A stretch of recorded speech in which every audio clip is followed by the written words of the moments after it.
All right, Phil Platko here with the Las Vegas Youth Bowlers Tour. Can you hear me? Oh, distance and darkness, Ben. Distance and darkness. Yeah, baby. All right, we're here Sunday, December, the 19th? Las Vegas Youth Bowlers Tour, day 2 of our 2-day event. Special guest, super happy to be sitting next to me. I'm super happy to have him sitting next to me, Mr. Darren Tang. Oh, how's it going, everyone? Happy to be here. Thanks for joining us, man. Absolutely. I know how much you love helping out youth bowlers. Do what I can. You do. You go above and beyond everything that I hear. So it's super happy to have you in here, man. Thank you. Yeah, thanks for having me. So today's pattern, this is a semifinal match. Today's pattern is Turnpike again on the fresh.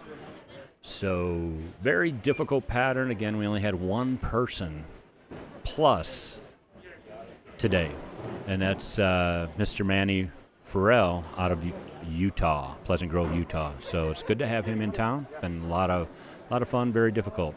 So in the semifinal match, we have in the JV section Dominic Montoya. Okay, I always say these names wrong. I know, Ben. Stop looking at me like that. I think that's pretty close. Dominic Montoya, and then we have Micah Alejado. Is that close, Ben? All right.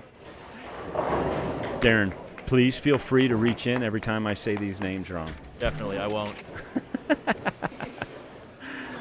So, super shout out. Micah, this kid, brand new. Just got, he's a high school bowler. Just getting back into the game, or getting into the game. Yeah, I heard he was a football player, or still is. I really don't know. Yeah. Oh, jeez. Hand-eye coordination, kind of amazing. It's about as good of a start as you could ask for. In the varsity section, we have the number one two-handed bowler in Vegas, possibly on the West Coast, Daryus. Bowling against Sebastian Huffman. So a lot of friendship here. Yeah, a couple of really talented kids. I always forget how young they are, and I realize how much worse I was at their age. Stop. So I'm really curious to see how far they come when they get to the ripe old age of what D-Tang is at currently. Right. Well, I remember watching you when you were you were just in college as like Zachatori. You were bowling San Jose State, and I was like, holy smoke, you and your brother. Pretty amazing. Yeah, Mikey's pretty good. A little bit of an underachiever, but well, except now he's a daddy. Yeah, now he has an excuse. Now, yep, exactly. Because he has a business too, right? He does. He owns TV Bowling Supply. It's a pro shop in Columbus, Ohio. Columbus. In the Holiday Lanes. He's partnered up with Chris Vi, U.S. Open champion.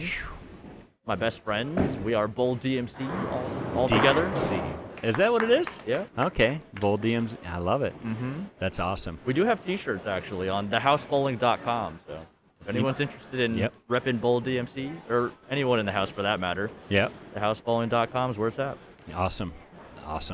Yeah, Chris Vi, when I was coaching at Saginaw Valley State, we had to bowl against Chris Vi pretty much every weekend. So yeah, he's okay. Yeah, he's okay. But it's really cool to see him grow, like from a physical standpoint, how much he's matured physically, athletically.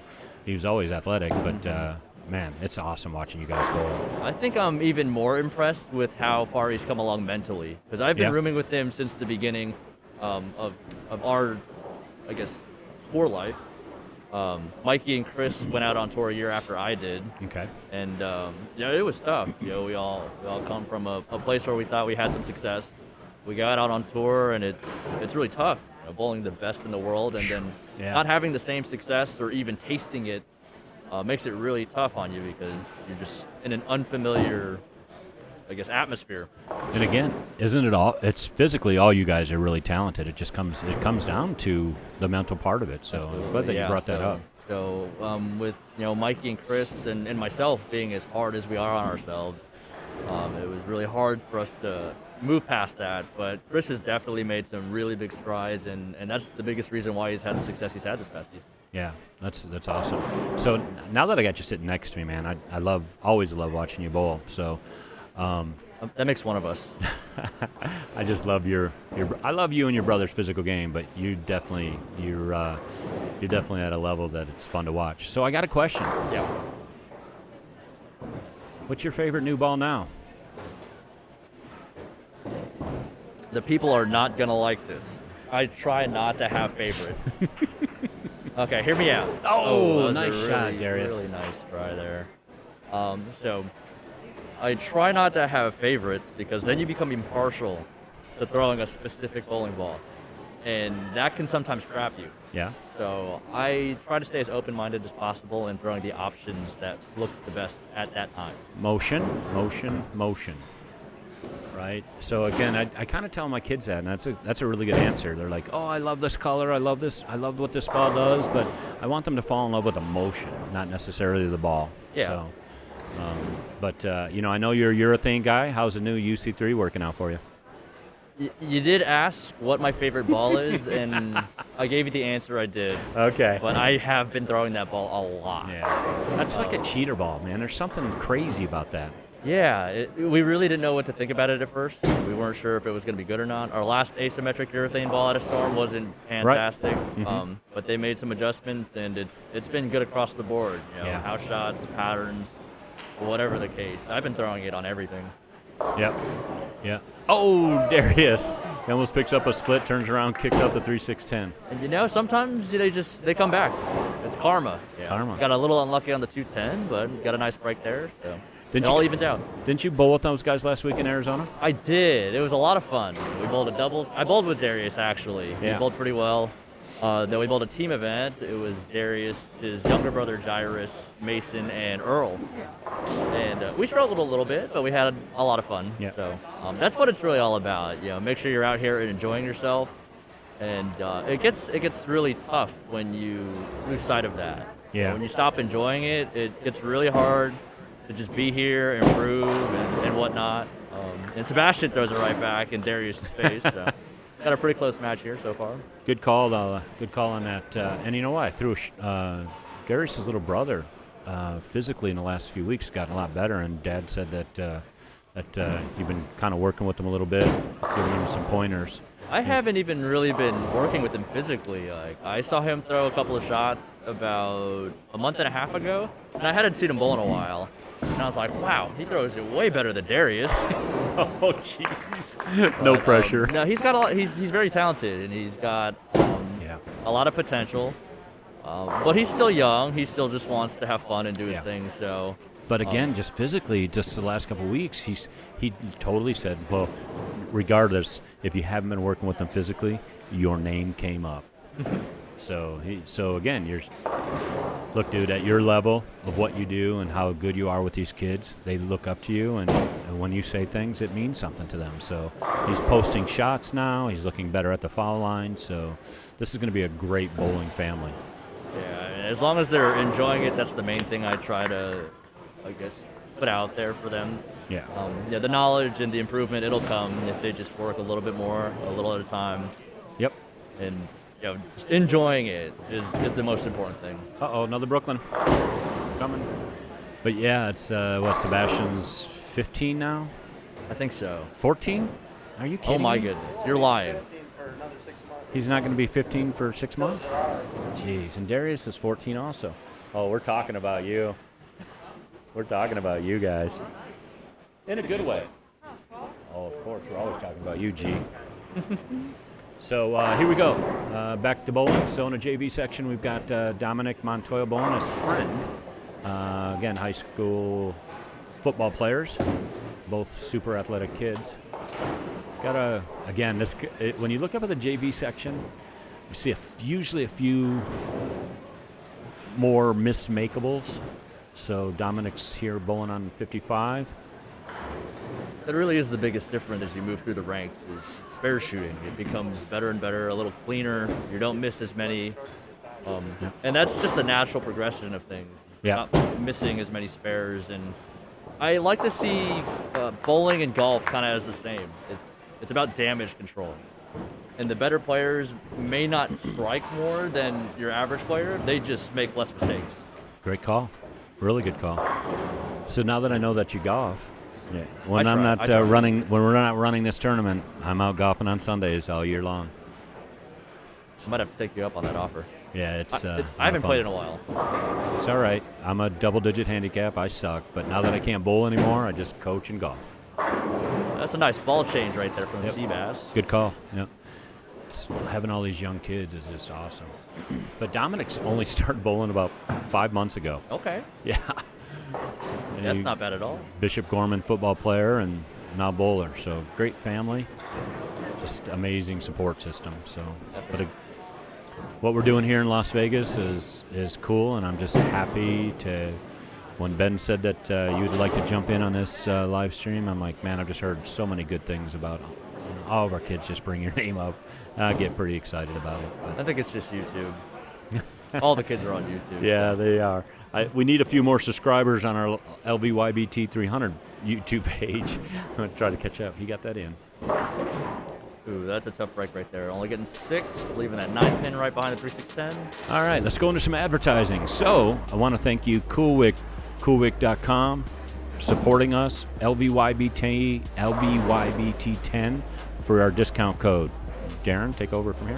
Yeah, we want to shout out Storm, a personal sponsor of mine, and they're helping out here with the LVYBT. They do a great job of supporting local events, and the juniors especially, so we appreciate them for their support. Yeah, it's amazing. I get, again, Leanne, when we put this together, and Gary, they said that as we grow, that we're going to be able to have our local players kind of step in and help out. So just having you here all day is just really nice. And especially the stickers. I threw it out there because this pattern is going to be really tough, the sticker you gave me. Go ahead and explain that sticker that you gave me, the yeah, stickers. So I actually forgot I had these. And I was hanging out with the Allo family last weekend. And we were just talking about merchandise and stuff. And then I found the stickers in my accessory bag. And I was like, this is something kind of cool that we could give out to the kids. So this sticker actually represents our community, which is really anybody, but we really started to grow on the internet through Discord, YouTube, Twitch, and we go by the Tang Dynasty, and that's our logo. That's awesome. That was cool. Anytime, again, Darren, you're here, I want you to represent the brands that you represent, so I'm totally good with that. So you and your family, websites, so whatever we have to do. So right on, I appreciate that. All right, so in the varsity match, still got a close one. Sebastian here on the left lane, 69 in the fourth, working on a strike in the fifth. That's going to be a runaway Brooklyn. I haven't seen that. They hit the 4-7 pocket. Whew. Wow. We've really been working hard on his shoulders, man, the last few months. He's grown 1.5 feet in the last 6 months. So yeah, everything he wants to do is with his shoulders, and in the last few weeks he's been really mellowing around. So, but once in a while, once out of every 40 shots, that'll pop up. The growing phase, it's a tough one to work through. Yeah, right. Especially when he's already 6 foot tall. He's 3 inches taller than his dad. So why you gotta throw me under the bus like that? All right. Keep it clean. So this is all scratch, right? This is all scratch. Division? Okay. Yeah. We'd run in a JV section. It's on a sport pattern. If you're 158 and under, you're JV. 159 and above, you're in varsity for the most part. And we also throw in some high school, or not high school, but house shot averages in there to keep things separated. Okay. It's all scratch all the time. Our kids that are bowling high school bowl scratch. They don't even realize what handicap is. Mm-hmm. I do want them to learn handicap while they're taking advantage of growth, so they can go bowl like JBT Southwest with Jeff Hammer's group, and he does a great job at the handicap tournament, and he's grown this thing amazing. But I want our kids to know both. So I call it all scratch all the time. Right on. I do appreciate that, because I feel like sometimes there's a little too much, people rely on that handicap a little too much sometimes to give them a chance. And it's about growth. Yep. And I wouldn't ever want anyone to stop growing because they think they can use that as an advantage. Right. Growing up, my dad said, always knock down as many pins as possible every single time. And that's stuck with me for a very long time. Since very simply bowling. Well put. Yeah. That's awesome. My dad's a smart guy, and I was just a stubborn kid. I give him a lot of credit for pretty much everything we are in life. That's awesome. Daryus slamming one there for a double, taking a pretty strong advantage. The difference between two-handed and one-handed, right? I sometimes yes, but in this case, I feel like Daryus is just bowling the better game right now. Yeah, I agree. Sebastian just looks a little lost, a little shook up. But I was kind of game 4. Sebastian was bowling on 59 and 60, and he was bowling on the same pair as Manny Farrell, and then just watching Daryus. The two-handers get to float the ball through the drier part of the lane, right? So where Sebastian's ball was picking up the lane, that with him using his shoulder. So the advantage, I feel, is getting the ball to be able to tumble up the lane a little bit with two hands. So, again, that's just how I see it. You guys are way higher level, so however you see it or explain it is probably way more current than I see it. Yeah, I think the biggest difference to me is when Seabass starts to hook it a little more, he gets a little grabby. Mm-hmm. And when you do that, it becomes way more sensitive to the front of the lane. Yep. And obviously the two-handers don't use their thumbs, so they can't grab it. So it's going to read the front pretty hard, but it's going to be more similar shot to shot. Yeah. Yeah, and when the problem is and especially more 3, 4, 5, 6 months ago, he wouldn't put any surface. He was using more lane shine or 3,000 or 4,000 to get the ball to float through the front part of the lane. The problem is because he was doing it with his shoulders. And the advantage is, hey, if we could do the exact same thing with 2,000 or 1,000 by not using your shoulders, we're getting the ball to come off the spot a lot better, a lot more, opening up the lane. So, but again, growth, right? 14 years old, 6 foot tall, and has more hair than me. I think they're in a good spot, definitely for their age. Yeah, I agree. It's very impressive. It really is. Oh, caught that one. Got that dry spot. This pattern, the first 15 feet is heavy oil, flat, and after that, man, it starts to hook. It's very tricky. I think the kids that are learning to tumble a little more, get their hands forward, they're going to have more success.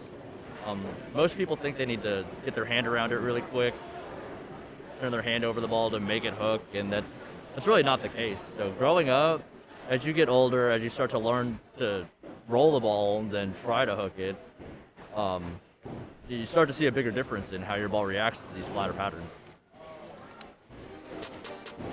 All right, we got some highlights coming up of what was going on today. My boy Chad Galley, two-hander. Kid's gotten a lot better. He's only been bowling for a couple years. Gavin Hernandez picked up $3,000 yesterday here in our league. Kathy McCluskey here at Santa Fe. The big money league. Yeah, well, special. Earl the Pearl Garner, working on his swing, getting his spine tilting a little bit better position. Been working hard. So super proud of this kid. Stephanie Hong from California, a winner from yesterday's tournament. She's getting her swing in a little bit better position. Micah, again, goes to Bishop Gorman. Oh, geez, what school would he like to go to? Your brother might like this, but I don't. Ohio State. Oh, okay. Yeah, well, I'm from Michigan, so. Oh, that doesn't really work out. Finally, we won a game. So, what hobbies, other interests outside of bowling for Micah is obviously football. This kid's a stud. So, and again, he's bowling his best friend, one of his good friends, Dominic. So that's cool that they're playing each other. His bowling goals is to hit a 300. All right. Yeah. And guess who his favorite player is? No surprises there. Mr. Jason Belmonte. So, yeah, that's pretty cool. Pretty cool. But these kids all look up to him, so love it. You know, funny enough, I was actually helping out Ohio State yesterday at the college tournament. No. Really? The coach of their team is a family friend of my sister-in-law. Okay. So he gave me a call, asked me if I could help out a little bit with the team. They just let a coach go. So Okay. they're a little short-staffed. They're a club team yet, right? I believe so. Yeah, I think so. That's when I was back coaching for Saginaw Valley. That's the only time that anybody in Michigan could beat Ohio State. Yeah, they're a little equipment handicapped. Good group of kids though. Yeah. They had fun. What? Okay. Well, he's gonna 4, 5, 6, 7. So Micah is gonna shoot 180. So he just snapped off his buddy Dominic. Dominic is getting to the finals every tournament. He has won one tournament. He is continuing to learn how to win. I like to see the frustration on his face a little bit because I see him down here practicing like every day. So again, Coach Dave Allen works with them all the time, and Dave and I play good cop, bad cop for his kids. I'm the bad cop, say get out, practice spares, and Dave and I just kind of laugh. And then we switched up when we're working with my kids. So Dave gets on them. So again, Dominic comes out here, throws strikes in practice on a house shot, but then doesn't work on his spares. Last couple weeks, been really working on his spares. So right on. Yeah, it's definitely a group effort. So that's over. So Sebastian's gonna get beat by Daryus. So he moved in deeper finally. He only missed that move about 5 frames ago. Again, this pattern you can't move right, so the only move is left. Yeah, I think Seabass got a little trapped. Yeah. Even that ball's not looking fantastic to me. It looks like it's burning out pretty hard. I was helping him out a little bit last weekend in Arizona with shaping the ball a little more and seeing different angles and trying to become comfortable. Just doing different things to have more options. Yeah. Good call. It looks like today that could have came in handy. Yeah. But again, when he uses the shoulder right there, when he uses that shoulder, everything's a grab, and the ball, instead of going at the 10-pin down lane angle-wise or at the 6-pin or even at the gutter, the ball cuts short and goes to the right side of the 3-pin or left side of the 6-pin down lane. So, again, that's stuff that he's working on at 14 years old. We've got a long way to go. He's doing a great job. He's been pretty much at the top of his class for a while now. Yep. I've been paying attention to him since I moved down to Vegas. Yep. Even before then, he's been pretty good for a while. Hopefully he just continues to grow. He will, but that's part of, he's had such good success at 11, 12, 13 years old around the country. This is part of the humbling part of that growth spurt and things that have to go on. So, but he has amazing parents, great supportive family. My favorite little Huffman sitting at home probably watching Ghostbusters, little Elias. So little shout out to my little boy Elias Huffman. So we're going to be finishing up here. I do have a question. You bowled for San Jose State, correct? Mm-hmm. Who's the coach over there now? Lindsey Wong. Is there any chance that they can get away from a club sport? Being on the West Coast, I think it's going to be tough. This school just doesn't see it as a program that I guess they would want to move forward with or take more seriously. Mm-hmm. So I don't think NAIA versus club on the men's side makes as much of a difference. Correct. It's a bigger deal for the girls because they have NCAA and then obviously NAIA, they can offer scholarships. Right. But I do think it being a state school, it makes it a little more affordable. And it really depends on what you want out of college, especially if you're going for bowling. Like I know a lot of kids look at Wichita, Weber, McKendree, the really good programs. But you'll get really good coaching there. Yep. But we went a different route. Yeah. All right. So going into the final match, we're gonna have Daryus bowling Manny, and then we're gonna have Micah bowling Mr. Ryan, our 6th grader, right, dude? All right. So we got an interesting match coming up. We'll be back in a few minutes for the finals. Again, thanks for Darren Tang. Thanks for coolwick.com, LVYBT 10 for our discount code. And Storm Nation. Darren.